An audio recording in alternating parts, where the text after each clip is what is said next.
ये सभी पत्रकार मित्र को मेरा तहे दिल से नमस्कार। आ, मेरे करियर का सबसे पहला रोल था एज अ प्रोफेशनल एक्टर, वो था प्रभु श्री रामचंद्र का। और उसके बाद तो बाबा जी का रोल आना ही था कि वो जिनके अवतार है हनुमान जी, तो वो प्रभु श्री रामचंद्र के भक्त हैं। और प्रभु श्री रामचंद्र का आशीर्वाद मिला पहले ही कैरेक्टर में, पहले ही रोल में। और उसके बाद शुरू हुई जर्नी। और कोई भी एक्टर इतना बड़ा नहीं होता कि वो किसी किरदार को चूज करे। जैसे बाबा जी का किरदार है, बाबा जी चूज करते हैं कि उन पे फिल्म बनाई जाए या ना जाए। जी। और अगर बननी है तो वो काम कौन करेगा, किसका किरदार कौन करेगा, वो सिलेक्ट करते हैं। तो हमें इतनी कैपेसिटी नहीं कि हम चूज करेंगे कि हम बाबा जी का रोल करेंगे। उनकी इच्छा है, उनका आशीर्वाद है। वो चाहते थे कि ये फिल्म बने, शरद जी बनाए। वो चाहते थे कि हम सब इसमें भाग ले, इसका हिस्सा बने, तो हम इसमें हैं। और मैं समझता हूँ कि उनका किरदार मेरे लिए प्रसाद जैसा है, आशीर्वाद स्वरूप है। तो जो भी मैंने पर्दे पे जो भी आपने देखा है या फिल्म में आप जो भी देखने वाले हो, वो सब उन्होंने करवाया है। हम बस वहीं थे। और दूसरी बात ये है कि जो गेटअप आपको अगर पसंद आया हो, तो भारत के एक बहुत ही मशहूर मेकअप आर्टिस्ट विक्रम गायकवाड़, जो मेरे बहुत करीब थे, मेरे आज तक के जितने भी बायोपिक मैंने उसमें काम किया है, उन सब में विक्रम दादा का हिस्सा था, उनका हाथ था। उनका हाथ मेरे चेहरे पे लगा और मैं वो किरदार बन गया था। अ, 2 साल पहले उनका देहांत हो गया है, तो विक्रम दादा हमारे में नहीं है। लेकिन विक्रम दादा के जो एसोसिएट थे, तो उनसे मैंने पहली बार इसका लुक टेस्ट करवाया, ताकि उनका आशीर्वाद भी बना रहे विक्रम दादा का। तो मुझे लगता है कि वो भी मेरे साथ है, बाबा जी का आशीर्वाद भी है, शरद जी का अभ्यास है, इन सब लोगों का साथ है, हमारे प्रोड्यूसर का विश्वास है। और सभी बाबा जी के जो भक्त हैं, वो चाहते थे कि बाबा जी पे फिल्म बने। तो लो भाई, आ गई है 24 तारीख को, 24 अप्रैल को आपके साथ। वाह क्या नमस्कार एवरीबॉडी। और मैं तो उत्तराखंड की हूँ, ऋषिकेश की पैदाइश हूँ। बचपन से हनुमान जी को बहुत ज्यादा मानती हूँ। हमारे ऋषिकेश में नीम करोली बाबा का मंदिर था, जहाँ मैं बचपन से जाती थी। कैंची धाम जाने का मौका नहीं मिल रहा था, समझ में नहीं आया क्यों। लेकिन वो 15 साल के करियर के बाद इंडस्ट्री में आज मुझे रियलाइज हुआ कि बाबा ने ये सोचा हुआ था कि जब मैं सिद्धि माँ का किरदार निभाऊंगी, उसके बाद मैं कैंची धाम जाऊंगी। तो ये मेरे लिए बहुत ही बड़ा आशीर्वाद है। और शरद जी का बहुत बहुत धन्यवाद कि उन्होंने मुझे सिद्धि माँ का रोल ऑफर किया। और सब अपने आप हो गया एक्चुअली। मतलब जैसे कि सुबोध ने भी बोला है कि हम लोग डिसाइड नहीं करते हैं, बाबा अपने आप डिसाइड करते हैं कि कौन क्या निभाएगा, कौन किसको क्या किरदार मिलेगा।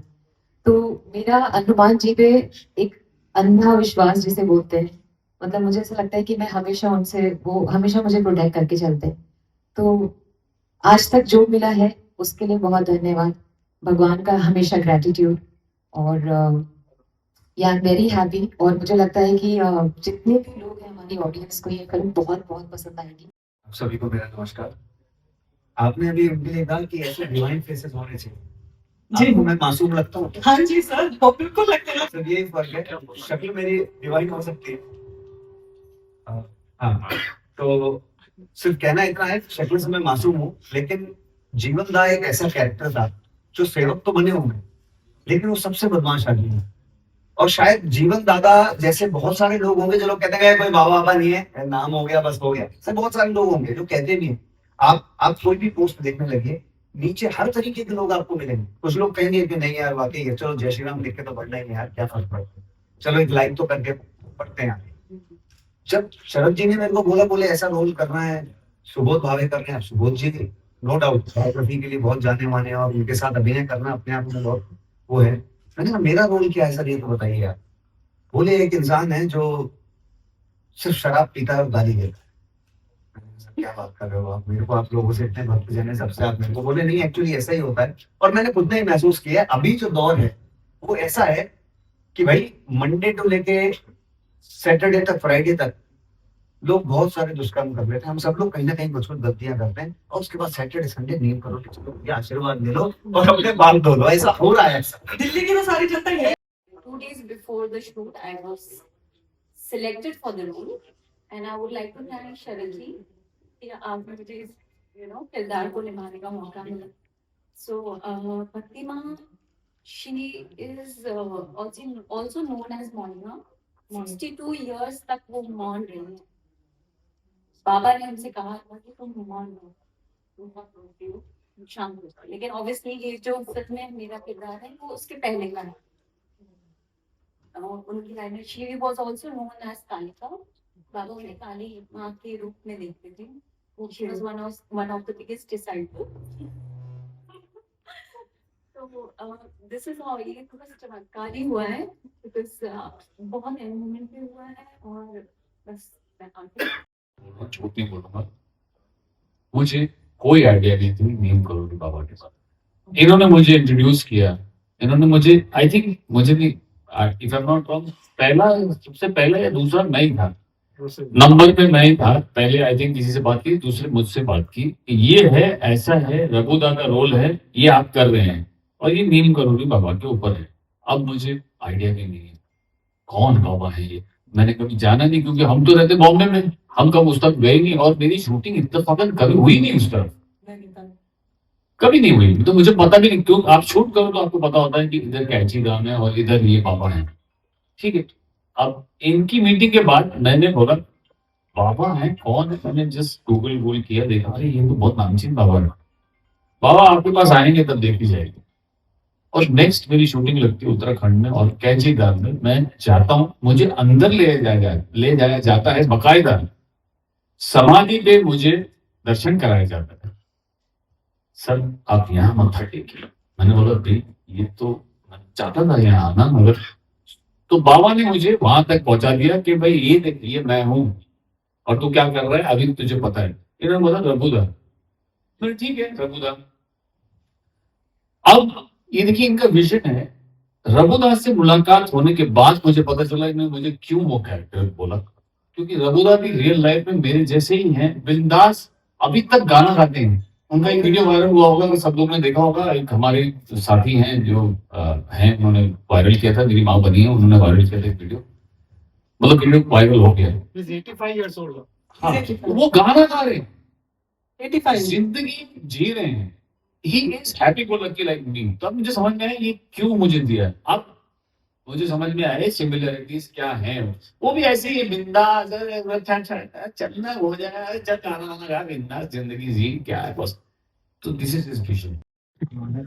सर जी हाँ एक मिनट सर जी, ये फिल्म की जो शूटिंग कितने दिनों में कंप्लीट हुई और कहाँ कहाँ पे शूट हुई वो भी बता दीजिए. 46 डेज में कंप्लीट हुई है. इलाहाबाद में भी है और इलाहाबाद से थोड़ा दूर है, वहाँ पे काफी चर्चगेट में भी है इलाहाबाद के.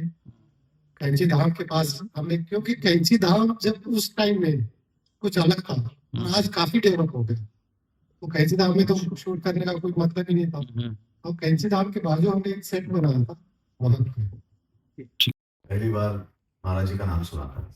हालांकि महाराष्ट्र एक संतों की भूमि है और महाराष्ट्र में बहुत सारे संत हुए हैं आज तक, 800,000 साल पहले से. संत ज्ञानेश्वर है, संत तुकाराम है, लेकिन बाबा जी का नाम सुना नहीं था, क्योंकि मेरा काम इतना चल रहा है कि बहुत मुश्किल से महाराष्ट्र में भी किसी संत के ठिकान को जाके उनको नमस्कार करने का मौका मिल रहा है. तो मैं थोड़ा अनभिज्ञ था. लेकिन शरद जी ने जब बताया और जब मैंने इनकी तस्वीर देखी, तो मैंने सोचा कि हाँ, बहुत बार ये मेरे सामने आके गए हैं, इसको मैं पहचानता हूँ. जानता नहीं हूँ, पहचानता हूँ, चेहरे को पहचानता हूँ. और फिर बहुत सारे मेरे इंडस्ट्री के ऐसे दोस्त हैं कि जो बाबा के भक्त हैं, वो अक्सर जाया करते हैं कैचे धाम. फिर मैंने पढ़ना शुरू किया. फिर शरद जी को मैंने बताया कि आप एक काम करो, क्योंकि ये मेरा प्रैक्टिस है एज एन एक्टर, क्योंकि जो किरदार मुझे करना है वो डायरेक्टर के विजन से आया है. तो मुझे डायरेक्टर का विजन क्या है ये समझ लेना सबसे ज्यादा जरूरी है. तो शरद जी बाबा को किस तरीके से देख रहे हैं, शरद जी को बाबा के ऊपर फिल्म क्यों बनानी है, शरद जी क्यों चाहते हैं कि बाबा के ऊपर फिल्म बने, तो पहले मुझे डायरेक्टर से ये समझ लेना मेरे लिए बहुत इंपॉर्टेंट था. तो एक दिन शरद जी टाइम निकाल के आए, हम मेरे ऑफिस में बैठे और उन्होंने घंटों तक बाबा के बारे में मुझे सब कुछ बताया, जो उन्होंने पढ़ाया. मतलब जो उन्होंने 4 साल तक उन्होंने जितनी भी मेहनत की, वो उन्होंने मुझे बहुत सारे घंटे तक बातचीत करते रहे हैं. फिर दूसरी बात यह है कि हनुमान जी को हम उनसे प्यार करते हैं, हनुमान जी को हम चाहते हैं, हम उनको नमस्कार करते हैं, हम उनकी पूजा करते हैं. क्यों करते हैं? तो हनुमान जी एक स्वरूप है प्रेम का. हनुमान जी जैसा प्रेम आज तक किसी ने किसी के ऊपर नहीं किया। हनुमान जी स्वरूप है श्रद्धा का, हनुमान जी स्वरूप है विश्वास का। तो इन तीनों चीजों को बाबा खुद में समेट लेते हैं। और जो भी कैचे धाम जाता है तो क्यों जाता है? और कैचे धाम वो लोग नहीं जाते जो 80 साल के ऊपर है। कैचे धाम वो लोग जाते हैं जो 15-16 साल के, 17 साल के, 18 साल के बच्चे हैं जो बाबा से कनेक्ट करते हैं। क्यों कनेक्ट करते हैं? क्योंकि बाबा स्वयं एक स्वरूप है प्रेम का, विश्वास का और श्रद्धा का।